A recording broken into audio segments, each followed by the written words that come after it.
বাংলাদেশের ইতিহাসে প্রথম নারী প্রধানমন্ত্রী খালেদা জিয়া মারা গেছেন। ৮০ বছর বয়সে ঢাকার একটি হাসপাতালে তিনি মারা যান।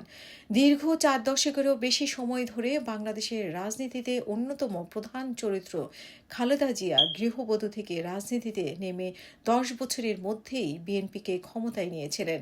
খালেদা জিয়ার নেতৃত্বে বিএনপি প্রথম মেয়াদে সরকার গঠনের সময় দেশে আবারও সংসদীয় সরকার ব্যবস্থা চালু হয়েছে। বিএনপির প্রতিষ্ঠাতা এবং রাষ্ট্রপতি জিয়াউর রহমানকে ১৯৮১ সালে যখন হত্যা করা হয়, সেই প্রেক্ষাপটে বিপর্যস্ত বিএনপিকে টিকিয়ে রাখতে খালেদা জিয়া দলের হাল ধরেছিলেন। বিশ্লেষকরা বলছেন যে ক্ষমতার বলয়ের ভিতর থেকে তৈরি হওয়া বিএনপিকে রাজনৈতিকভাবে এগিয়ে নিয়েছিলেন খালেদা জিয়া। তবে তার নেতৃত্বাধীন বিএনপির সাথে জামাতে ইসলাম সহ ধর্মভিত্তিক বিভিন্ন দলের ঘনিষ্ঠ সম্পর্ক সহ বিভিন্ন বিষয় নিয়ে সমালোচনাও ছিল। পুতুল থেকে খালেদা জিয়া কিভাবে হয়ে উঠলেন? খালেদা জিয়া বিধবা হন ৩৬ বছর বয়সে। তখন তিনি একজন সাধারণ গৃহবধূ ছিলেন। তারেক রহমান এবং আরাফাত রহমান ২ সন্তান নিয়েই ছিল তার সংসার। তার পুরো নাম ছিল খালেদা খানম।